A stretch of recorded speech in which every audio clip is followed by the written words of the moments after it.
Hello everyone.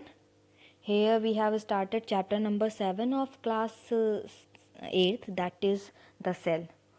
In the previous video we have learned so many things about the cells, about the plant cell, about the animal cells and cell organelles.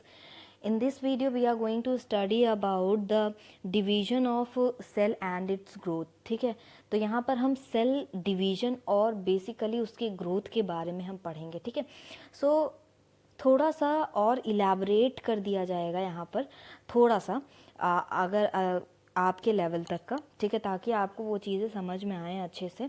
ठीक है, बहुत ज़्यादा expand करके यहाँ पर नहीं बताया गया है, थोड़ा बहुत हम आपको एक्सपैंड करके बता देंगे. ओके, तो सेल डिवीजन बेसिकली क्या होता है. ठीक है, अभी हम लोगों ने अपने प्रीवियस वीडियो में we have learned about the plant cell, we have learned about the animal cell ना. तो वो सेल जो है, जब सेल अपनी लाइफ स्टार्ट करता है तो वो सिंगल सेल से करता है. ठीक है, फिर वो जब सेल मैच्योर हो जाता है ना, जब वो सेल मैच्योर हो जाता है तो उसमें से कई सारे बिलियंस ऑफ सेल्स निकलते हैं. ठीक है, वी ऑल नो, बिकॉज अगर मान लीजिए कोई जाइगॉट है, वो जाइगॉट फिर आपका इन्फेंट के रूप में होता है, फिर एडल्ट, फिर उसके बाद उसमें से और भी सेल्स निकलते हैं ना. अगर हम if we will talk about the human beings. ठीक है, so here if I will talk about the cells, तो सेल डिवीजन का मतलब क्या होता है कि cell division is a process by which a mature cells divide into two daughter cells. ठीक है, this is what written here. ठीक है, यहाँ पर भी वही चीज़ लिखी है कि जब भी सेल अगर ग्रो कर जाता है, मान लीजिए एक छोटा सा सेल रहेगा, वो धीरे धीरे ग्रो करेगा. अभी इसी सेल की बात कर लेते हैं, अभी ये डॉटर सेल है. ठीक है, अभी इसको मैंने पूरा एक्सप्लेन नहीं किया है, लेकिन अभी स्टार्टिंग से अभी इसको देख लेते हैं कि मान लीजिए ये डॉटर सेल है और ये सेल को हम लोगों ने यहाँ पे रख दिया. ठीक, अब ये सेल धीरे धीरे करके दिस विल मैच्योर. ठीक है, वो मैच्योर होगा, फिर धीरे धीरे उसका न्यूक्लियस डिवाइड होगा, फिर साइटोप्लाज्म डिवाइड होगा धीरे धीरे करके, फिर वो न्यू डॉटर सेल्स बनाएगा. ठीक है, तो इसी प्रोसेस को द डिवीजन ऑफ सेल्स. ठीक है, when mature cell divides into two daughter cells और more than two daughter cells, then this process is called the cell division. ठीक है, इसको हम लोग सेल डिवीजन बोलते हैं. ठीक है, सो अगर बात कर लेते हैं कि अगर ये जो हमारा पुराना वाला सेल हुआ जिनसे हमें दो डॉटर सेल्स मिले, तो ये जो सेल कहलाता है, this cell is called as parent cell. ठीक है, तब इसको पेरेंट सेल कहा जाता है और इसके ये डॉटर सेल्स कहलाती हैं. ठीक है, तो इसके कुछ ना कुछ कैरेक्टरिस्टिक्स इसमें देखने को मिलेंगे. Just like if I will tell you about in common words, so आप लोग के अगर आपके मम्मी पापा हैं, ठीक है, आप if you will talk about your parents, ठीक है, so there are some of the characters जो कि उस बच्चे में भी आते हैं. ठीक है, अगर वो पेरेंट्स से बच्चे में भी आते हैं. ठीक है, तो दैट इज़ के आपके वो पेरेंट्स सेल हो गए, और जो कैरेक्टरिस्टिक्स डॉटर सेल्स में आए वो पेरेंट्स के कुछ कैरेक्टर्स आ गए. ठीक है, तो इस तरीके से फिर वो डॉटर सेल ग्रो करेगा, जो डॉटर सेल हुई है फिर वो डॉटर सेल ग्रो करेगी, फिर वो मैच्योर होगी, फिर वो डिवाइड होगी वो सेल्स. ठीक है, ये समझ में आया आपको. ठीक, अब यहाँ पर बात कर लेते हैं कुछ अगर यूनिसेलुलर ऑर्गेनिज्म की, जैसे amoeba and all and paramecium and all. तो वो लोग जो सेल डिवाइड करते हैं तो उनका जो सेल डिवीजन होता है वही उनका रिप्रोडक्शन होता है.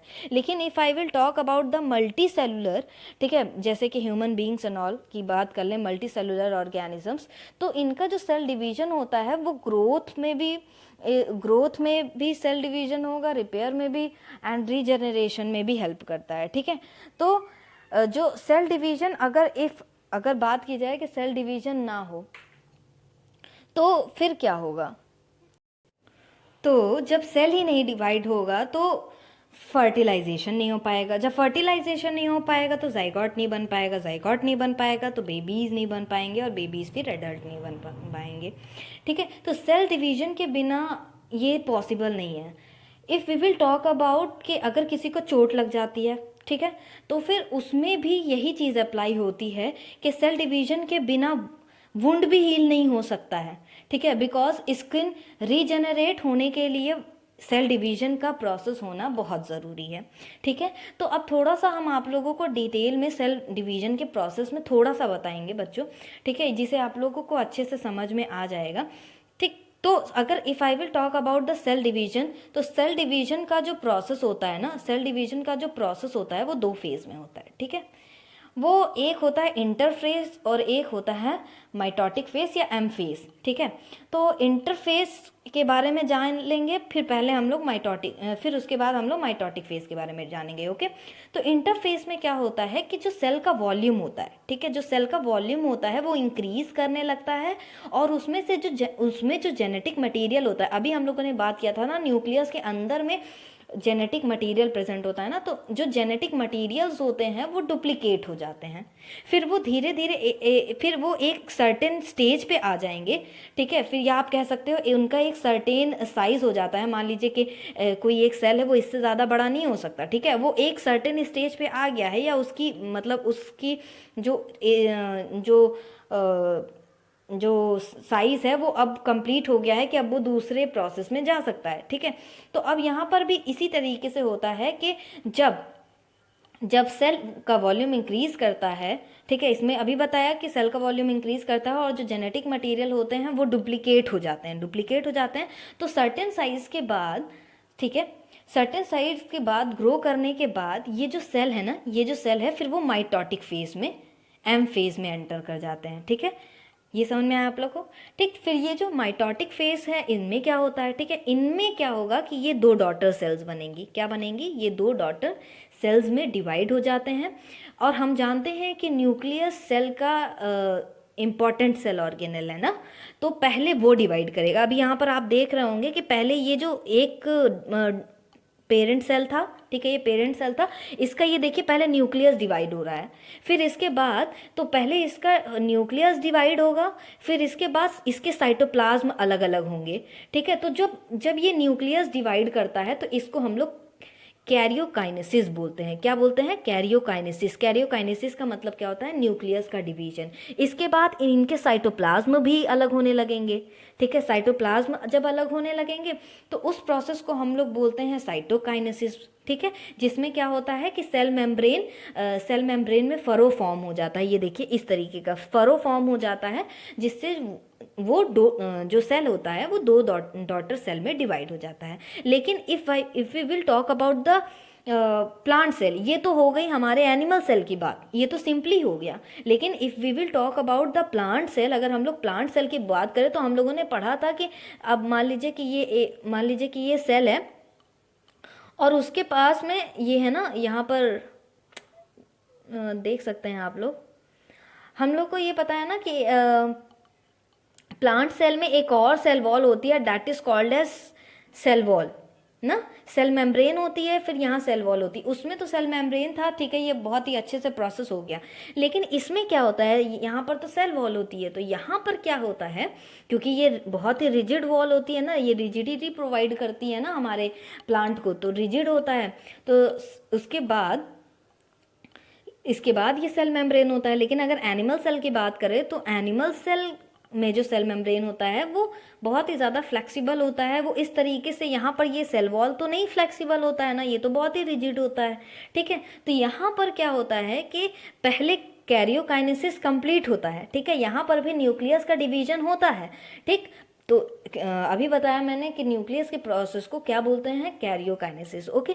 तो कैरियोकाइनेसिस हो जाएगा, उसके बाद में प्लांट सेल के बीच में सेल प्लेट्स पड़ने लगती हैं इस तरीके से, ठीक है, ऐसे करके सेल प्लेट्स पड़ने लगती हैं।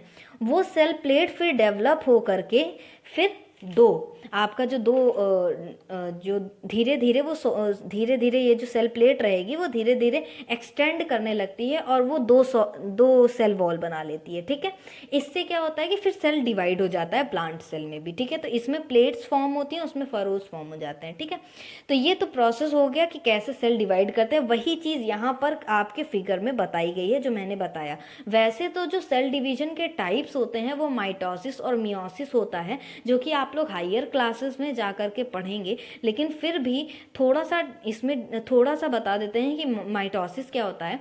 माइटोसिस क्या होता है कि माइटोसिस वो सेल डिवीजन है, ठीक है, माइटोसिस वो सेल डिवीजन है जो हमारी बॉडी के हर लिविंग पार्ट में होता है, ठीक है।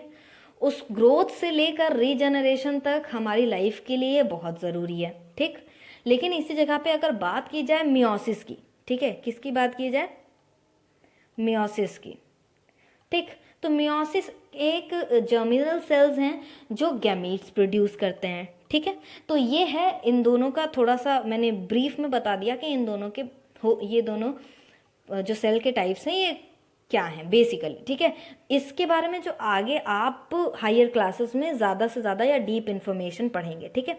सो अभी बताया कि सेल जो है रीजनरेशन में भी काम आते हैं ना, तो सेल की रिक्वायरमेंट हमारी बॉडी को ग्रोथ के लिए भी है, और अगर पुरानी स्किन्स हो जाते हैं ना तो वो डैमेज हो जाते हैं, तो वो भी फिर रीजनरेट करते हैं, नए मतलब नए होते हैं, ठीक है। और ये ये अगर बात की जाए तो ये केवल स्किन सेल्स में आपको रीजनरेशन का प्रोसेस देखने को मिलेगा, लेकिन we will talk about the nerve cell, ठीक है ना। नर्व सेल जो सबसे बड़ी सेल होती है ह्यूमन बीइंग की, ठीक है, नर्व सेल में सेल्स डिवाइड नहीं होते हैं, ठीक है, लेकिन ये कुछ समय के बाद होता है, ठीक है। ये समझ में आया आपको, ये कुछ समय के बाद होता है कि सेल जो नर्व सेल्स होते हैं वो डिवाइड नहीं करती हैं कुछ एट सर्टेन स्टेज, ओके। फिर इसके बाद यहाँ पर थोड़ा सा बताया गया है प्रोकैरियोटिक और यूकैरियोटिक सेल्स के बारे में। प्रोकैरियोटिक का मतलब होता है प्रिमिटिव न्यूक्लियस, और यूकैरियोट्स का मतलब होता है कि यू का मतलब ट्रू, और कैरियन का मतलब न्यूक्लियस। ट्रू का मतलब क्या हुआ कि उसमें जो प्रोकैरियोटिक होते हैं ना, इसमें आपको न्यूक्लियस देखने को नहीं मिलेगा, ठीक, या बहुत पुराने, या तो न्यूक्लियस एब्सेंट होता है, या इसमें अगर बात की जाए तो न्यूक्लियस प्रेजेंट होता है लेकिन वो वेल डेवलप्ड फॉर्म में नहीं होता। अगर हम लोग सीधे सीधे बोले कि वो वेल डेवलप्ड या वेल ऑर्गेनाइज्ड फॉर्म में नहीं होता। लेकिन if we will talk about the eukaryotic, तो इसमें जो न्यूक्लियस रहेगा वो पूरी तरीके से दिखेगा, पूरी तरीके से आप कह सकते हैं कि पूरी तरीके से डेवलप्ड और ऑर्गेनाइज्ड वे में रहेगा, ठीक है। यूकैरियोटिक में एक और चीज़ होती है कि यूकैरियोटिक में आपके एक से ज़्यादा क्रोमोसोम होते हैं, ठीक है, मोर देन वन क्रोमोसोम। लेकिन इसी जगह पे अगर हम बात करते हैं प्रोकैरियोटिक्स की, तो इनमें एक ही क्रोमोसोम पाए जाते हैं, ठीक है। और अगर बात करें प्रोकैरियोटिक की, तो प्रोकैरियोटिक में सेल ऑर्गेनेल्स नहीं प्रेजेंट होते हैं, लेकिन अगर यूकैरियोटिक की बात की जाए तो इसमें सेल ऑर्गेनेल्स प्रेजेंट रहते हैं, ओके। अब यहाँ पे कुछ एग्जांपल्स दिए गए हैं सेल ऑर्गेनेल्स के, प्रोकैरियोटिक सेल ऑर्गेनेल्स के, जैसे कि कुछ बैक्टीरियाज या ब्लू ग्रीन एल्गी, ओके। और अगर यूकैरियोटिक की बात कर ली जाए तो इसमें बैक्टीरिया को छोड़ करके और ब्लू ग्रीन एल्गी को छोड़ करके काफ़ी ऑर्गेनिजम्स इसमें आते हैं, ठीक है। तो ये था आपका चैप्टर जो कि सेल के ऊपर में था। लेकिन एक और चीज़ इसमें अभी रह गया कि जो एनिमल सेल्स और प्लांट सेल्स होते हैं उनका स्ट्रक्चर अलग होता है, but they both come in eukaryotic cells, okay. So अब यहाँ पर हम लोगों ने अपने चैप्टर को ख़त्म कर लिया है, पूरा सेल चैप्टर को, ठीक है। गो एट अ वंस पूरा अच्छे से एक बार आप अच्छे से पूरा रीड आउट कर लेंगे, so you will be able to understand each and everything what is written in your text book, ठीक है। अदरवाइज आप उसके बिना भी, अगर आपको टेक्स्ट बुक नहीं भी रीड कर रहे हो तो वो अच्छे से आपको समझ में आ जाएगा कि ये प्रोसेस कैसे हो रहा है, ठीक है। In my previous video also I have told so many things about the cells, पहले वीडियो में, फिर सेकेंड वीडियो में, and in now third video I have covered up the cell division and prokaryotic cells, okay. Thank you.